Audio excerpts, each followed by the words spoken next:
Nosso boa noite.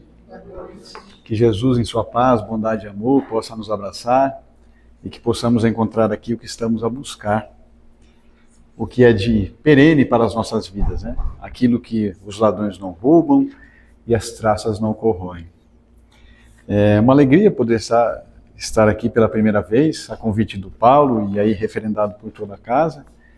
Paulo não conheço pessoalmente, eu não sei quem que passou o meu contato para ele, já faz acho que mais de um ano que nós estamos conversando. Eu acho que era outro dia, era as palestras ou era de quarta mesmo? Era na terça do Livros. Era em outro centro, tá. E a gente não pôde, porque de terça-feira eu tenho minhas ocupações, e não podia, e novamente há pouco tempo ele volta a falar comigo e faz o convite. Era uma quarta-feira, nem todas as quartas podemos, mas encaixamos uma quarta, que tivemos essa oportunidade. É uma alegria conhecer essa casa, além de muito bonita, se sente a vibração de carinho, de aconchego, de respeito, isso é notório. Então realmente é uma alegria poder estar aqui com vocês. O capítulo 6 do Evangelho segundo o Espiritismo nos traz o Cristo Consolador. E já o item primeiro fala do jugo leve. E é uma passagem que está em Mateus, no capítulo 11, versículos 28 a 30, que diz assim: Vinde a mim todos vós que estáis cansados e sobrecarregados, e eu vos aliviarei. Tomai sobre vós o meu jugo e aprendei comigo, que sou brando e humilde de coração, e achareis repouso para as vossas almas, pois suave é meu jugo e leve é meu fardo. Allan Kardec inicia a explicação dessa passagem dizendo assim: todos os sofrimentos, misérias, decepções, dores físicas, perdas de seres amados, encontram consolação na fé no futuro, na confiança na justiça de Deus, que o Cristo veio ensinar aos homens. Sobre aquele que, ao contrário, nada espera após essa vida, ou que simplesmente duvida, as aflições caem com todo o seu peso e nenhuma esperança lhe mitiga o amargor.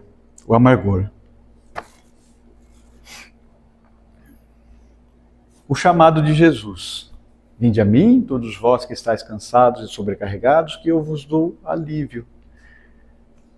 Tomai sobre vós o meu jugo e aprendei comigo, que sou brando e humilde de coração, e tereis refrigério para as vossas almas. E aí vem Kardec explicar justamente isso. Se nós pararmos para meditar um pouco, e às vezes nem precisa tanto, né, isso, nós vamos perceber que o mundo está atribulado. As atividades são tantas, as dificuldades são enormes, as problemáticas muito grandes, e muitas vezes nós ficamos perdidos diante de tantas situações difíceis.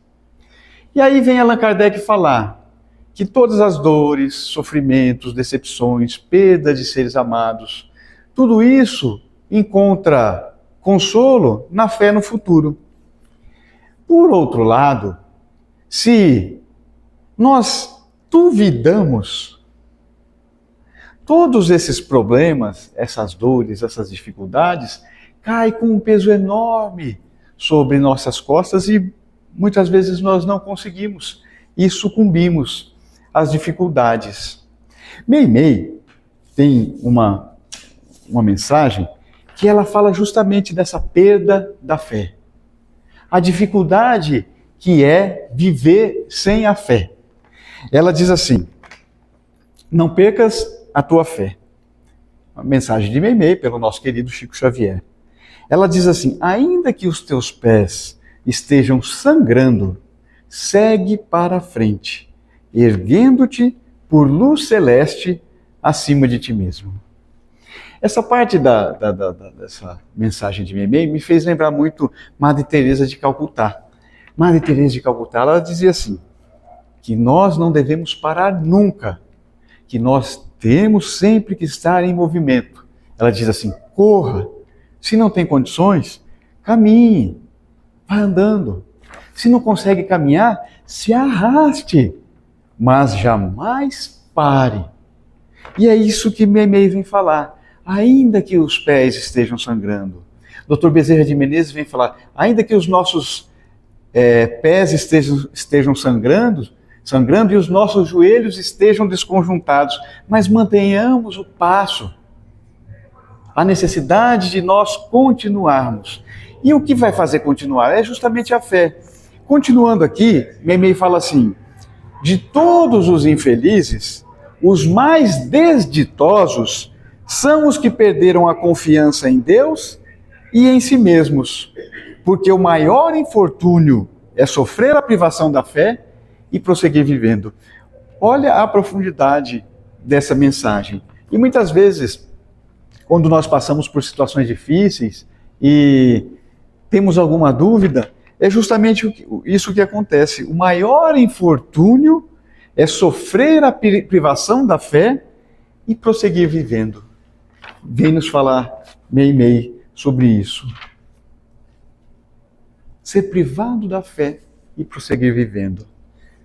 Mas o que é a fé? Se por um lado a falta de fé nos causa essa dificuldade, por outro lado, a existência da fé nos faz reerguermos, nos faz caminhar, nos faz seguir, ainda que os joelhos estejam desconjuntados, como nos diz o Dr. Bezerra de Menezes, ainda que nossos pés estejam sangrando, como diz Meimei, diz Madre Teresa. Nós vamos seguir adiante. Mas o que é a fé? Muitas vezes nós imaginamos que a fé seja uma crença. O que é a fé? É você acreditar em algo que você não conheça, que você não entenda. Certa vez, Divaldo Pereira Franco esteve fazendo uma palestra nos Estados Unidos, numa universidade, eu não sei se era a Universidade da Virgínia, e ele ia falar sobre reencarnação. E ali, para cientistas, seria essa palestra. Ele começou a falar: eu não acredito, ou eu não creio em reencarnação. Aquilo foi um baque já para o seu tradutor, porque ele estava ali na universidade, não era para falar de religião, era para falar de ciência, e era justamente para falar de reencarnação. E ele fala assim: eu não creio na reencarnação.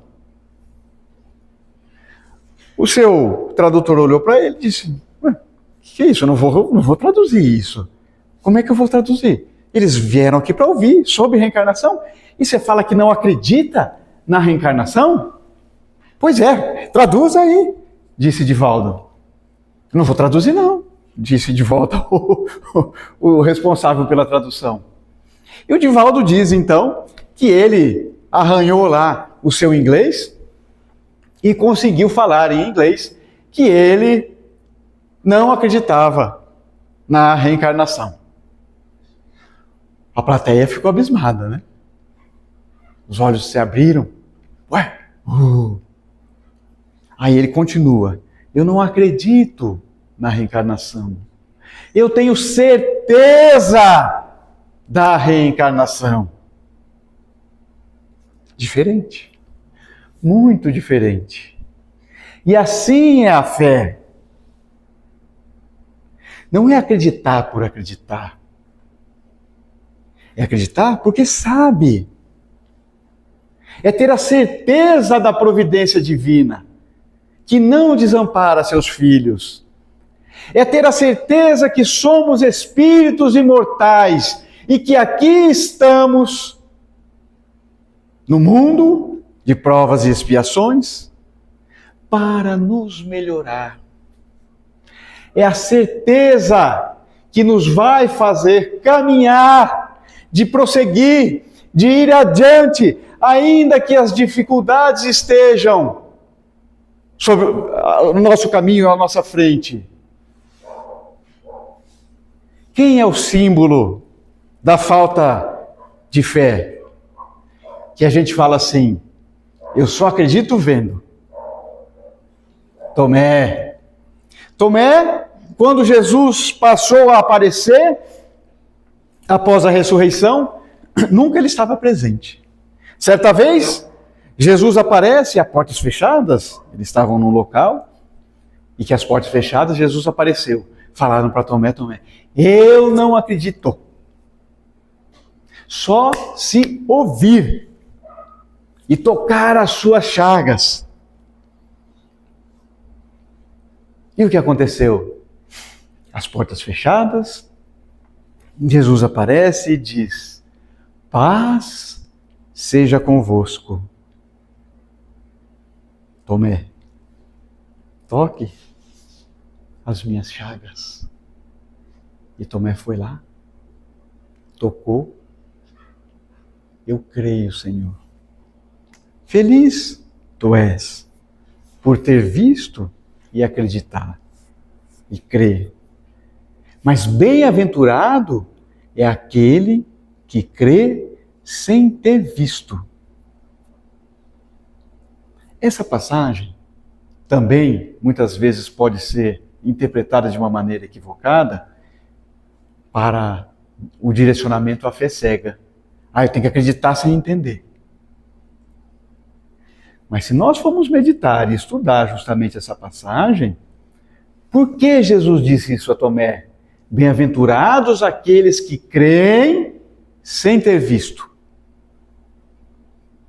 Porque esses entenderam. Entenderam as leis divinas.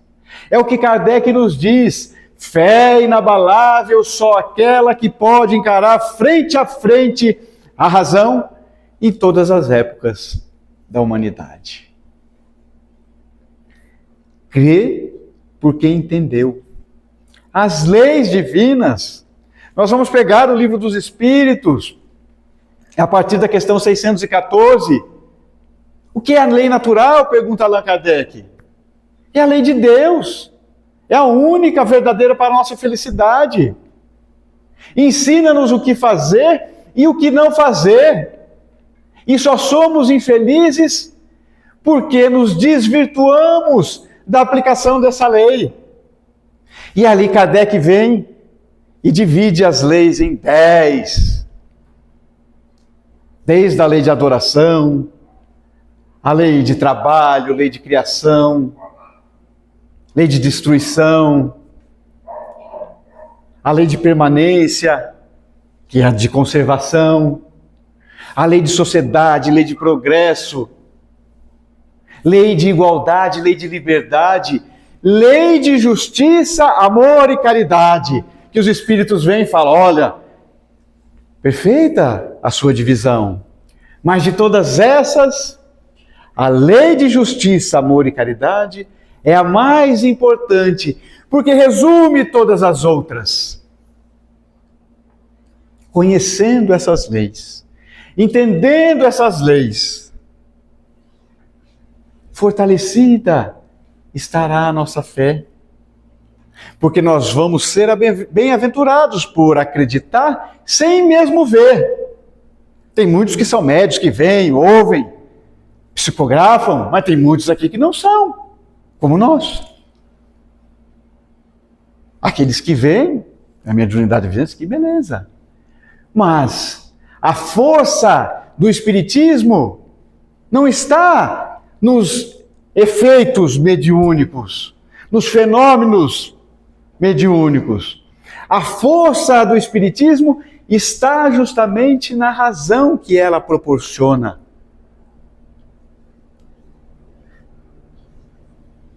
E aí então Jesus nos convida ao seu jugo leve. A fé que vem nos dar a esperança. A esperança do verbo esperançar. Como nos diz o professor, filósofo, Mário Sérgio Cortella, são excelentes as palestras do professor, não é nada de espiritismo. Mas as palestras dele são excelentes, são palestras que falam da moral, do caráter, da nossa vivência correta. E aí ele fala do verbo esperançar, que esperança não é esperar. Esperança é buscar aquilo que se pretende, é caminhar, é ir atrás. E não ficar sentado esperando, se Deus quiser. Já tinha esquecido do microfone. Se Deus quiser, isso vai acontecer. Vamos esperar, vamos sentar aqui esperando. Não! Essa esperança é uma esperança ativa. É uma esperança de buscar. Por isso diz Jesus: vinde a mim, todos vós que estáis cansados e sobrecarregados, que eu vos aliviarei. Como é que começa a frase? Vinde a mim. Qual é o modo verbal que Jesus utiliza? Vamos fazer uma aula de português? Eu adoro língua portuguesa. Não sou formado em letras, mas adoro língua portuguesa. Jesus usa o verbo no modo imperativo, afirmativo. É uma ordem. Vinde. A gente não fala para os filhos, vai lá fazer tal coisa. É uma ordem. Vinde a mim. Então Jesus está nos conclamando a irmos até Ele. E não de ficar esperando, Jesus vai vir aqui me ajudar. Eu tenho a necessidade de ir até Ele, porque Ele o disse. Vinde a mim,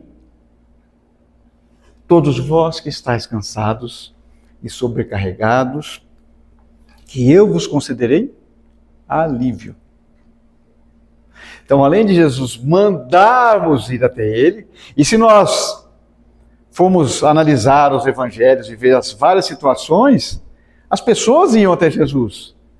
Quantas vezes Jesus estava passando no lugar, as pessoas diziam, Jesus de Nazaré, Jesus, a pessoa ia até Ele. A mulher hemorroíça, o que ela foi? Aquele monte de gente, ela foi atrás dele, tocou nas vestes de Jesus e foi curada do seu fluxo de sangue que demorava, 10, 15 anos.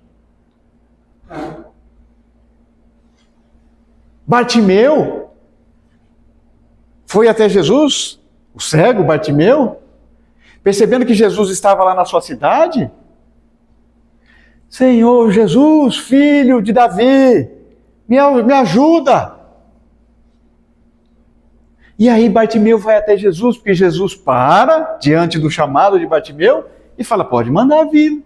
E ele vai até Jesus. E chegando a Jesus, ele fala, o que você quer? Ele era cego, o que ele queria? Mas Jesus perguntou, o que você quer? Eu quero ser curado. Jesus, então, fazia com que aqueles que iam até ele movimentassem energias para se colocar em condição de receber o benefício. E após recebido o benefício, Jesus fala, vai, a tua fé te curou.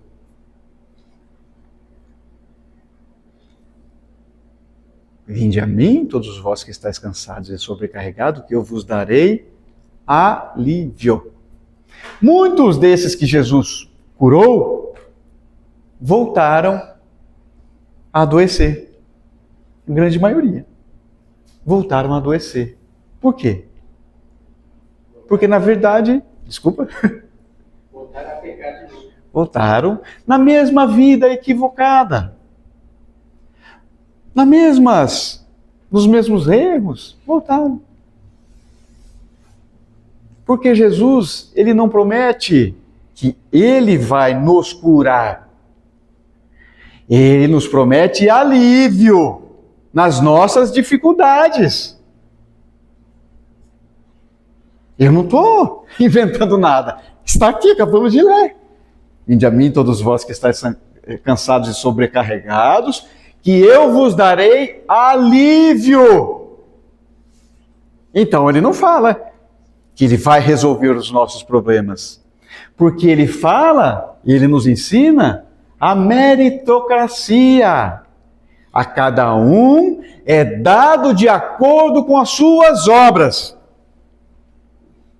Errou a vida inteira, fez muito mal, está numa situação difícil, vai ser amparado? Sim, se pedir, se arrepender efetivamente, vai receber o amparo.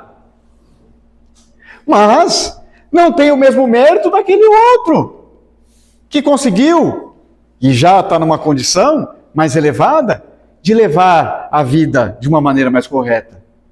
Porque aqui entre nós não tem ninguém que efetivamente consiga levar uma vida de maneira correta. Nós estamos aqui para isso, para aprender isso. Não é porque aqui está fazendo palestra que é santo. Não é. Não é. Não é porque faz passe, olha, uma pessoa boníssima. Nós estamos no mundo de provas e expiações. Se estamos no mundo de provas e expiações, que é um mundo atrasado, é porque adiantado nós não somos. Ou nós temos alguma dúvida disso? Quando nós queremos nos mostrar muito bonzinhos, nós estamos mentindo. Nós estamos colocando uma carapuça. Nós precisamos aceitarmos-nos tal qual nós somos, entender das nossas dificuldades, mas trabalhar pela nossa melhora. É o que vem falar Allan Kardec. Reconhece-se o verdadeiro espírita pela sua transformação moral e pelo seu esforço em combater as más inclinações.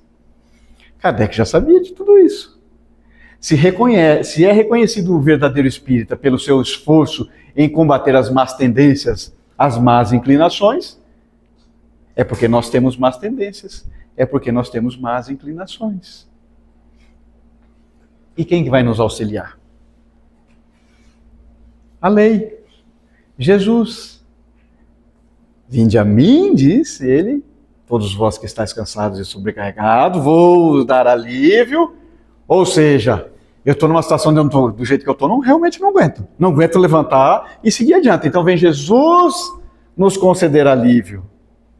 Mas aí ele fala assim, tomai sobre vós o meu jugo e aprendei comigo que sou brando e humilde de coração, e encontrareis refrigério para as vossas almas, porque o meu fardo é suave, é leve, o meu jugo. Por que ele diz isso? Ele diz assim, vocês estão precisando de ajuda? Venham até mim. Eu vou dar o alívio que vocês necessitam. Mas após aliviados, olha, se você quer efetivamente a paz, a felicidade que não morre, meu jugo está aí. O que é o jugo? Jugo é uma imposição. O patrão diz ao seu empregado, faça aquele serviço.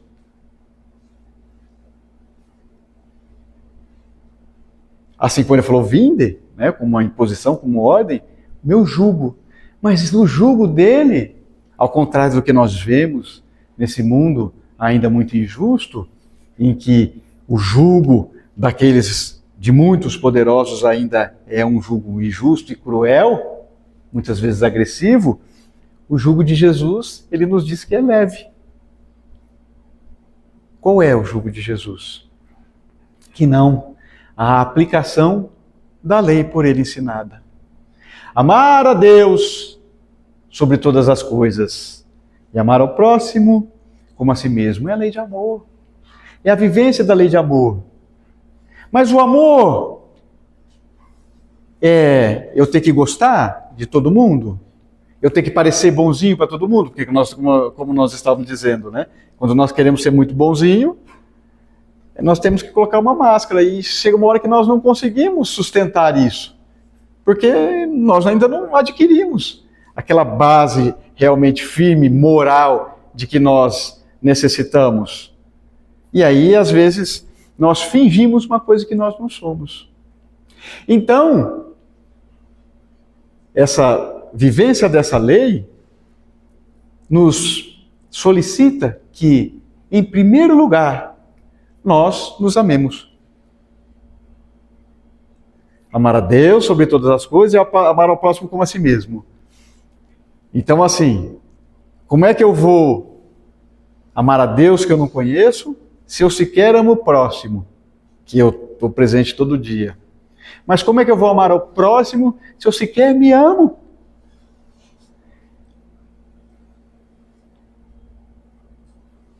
Eu preciso me amar.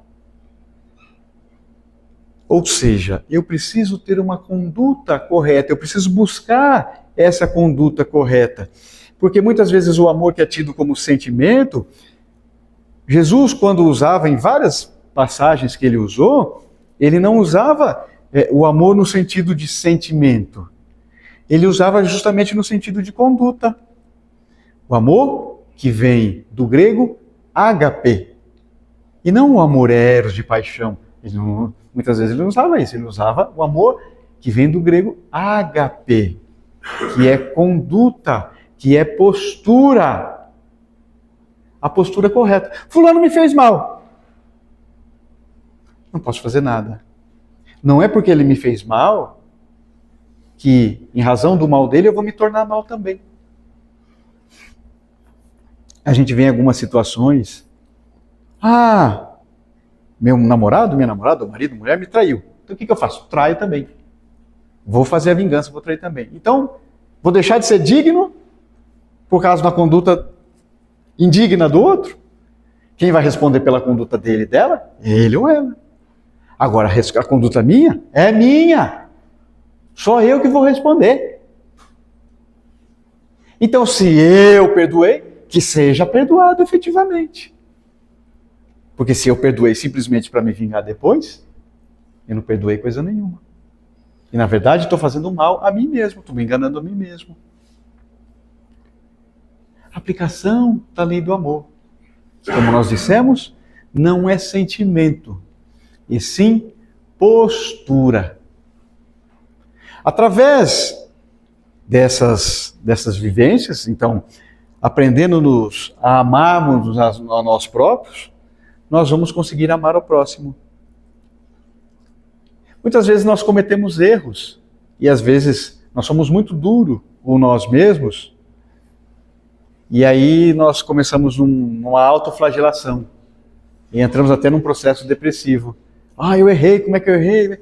Eu errei porque eu sou um ser imperfeito, infelizmente. Não era para errar, mas cair é de quem caminha, disse uma vez a benfeitora, aquela alemã, era enfermeira alemã, Sheila, disse para o Divaldo. Divaldo, certa vez, ele estava triste porque ele tinha dado uma topada com o orgulho dele, ele mesmo conta isso. E ele estava lá triste e irmã Sheila aparece para ele. O que foi, Divaldas? O que está acontecendo?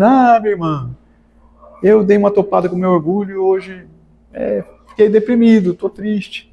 Falou, Divaldo, levanta. Cair é de quem caminha. Agora você tem que levantar e continuar adiante. Como diz a música, né? Sacode a poeira, dá a volta por cima. Entender que fizemos errado, mas não vou fazer mais. Mas entender que nós estamos sujeitos a errar. E diante desse erro, nós reparamos e seguimos adiante. Assim, eu vou conseguir me amar. E me amando, eu vou ter algo para dar para o meu próximo. A partir do momento que eu estou dando algo ao meu próximo, aí sim eu estou mais ligado à divindade. Aí eu posso falar que amo a Deus, aquele que eu não vejo, porque eu já consigo ter uma conduta para com o meu próximo, quem vive comigo. Eu gostaria de encerrar com uma mensagem de Maria Dolores, que está no livro Antologia da Espiritualidade, psicografia do nosso Chico, que ela vem falar da fé. E realmente a fé, que nós muitas vezes confundimos e usamos da possibilidade da fé e da prece, para pedir a Deus coisas que podem nos prejudicar. Nós pedimos muitas vezes facilidades, nós pedimos só a cura material, aquilo que é benefício, aquilo que materialmente vai nos ser bom. Mas muitas vezes essas situações podem nos prejudicar. E aqui tem uma prece, um agradecimento de Maria Dolores a Deus sobre justamente as situações de privações. Porque muitas vezes nós entendemos que as privações são castigos, não é nada disso. São processos educativos, são coisas, fatos necessários que nós precisamos passar para o nosso crescimento, para o nosso engrandecimento espiritual. E muitas vezes nós não entendemos isso. Essa prece vem nos dizer justamente do jugo leve. Analisando-a, e o que tem aqui, nós vamos entender que tudo aquilo que tem de dificuldade em nossas vidas, se nós estivermos com Jesus, realmente isso vai ser fácil de nós passarmos. Então ela diz: agradeço, Senhor, quando me dizes não, às súplicas indébitas que faço através da oração. Muitas daquelas dádivas que peço, estima, concessão, posse, prazer, em meu caso talvez fossem espinhos na senda que me destes a percorrer. De outras vezes, imploro-te favores, entre lamentação, choro, barulho, mero capricho, simples algazarra, que me escapam do orgulho.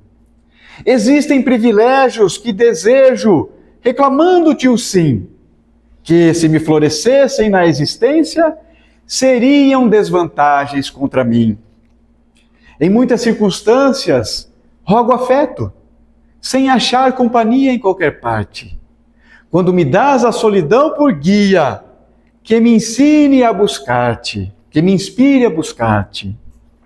Ensina-me que estou no lugar certo, que a ninguém me ligaste de improviso, e que desfruto agora do melhor tempo de melhorar-me em tudo o que preciso. Não me escute as exigências loucas, fazem-me perceber que alcançarei além do necessário se cumprir o meu dever. Agradeço, meu Deus, quando me dizes não com o teu amor. E sempre que te rogue o que não deva, não me atendas, Senhor. Muita paz a todos. Obrigado. Obrigado. Obrigado.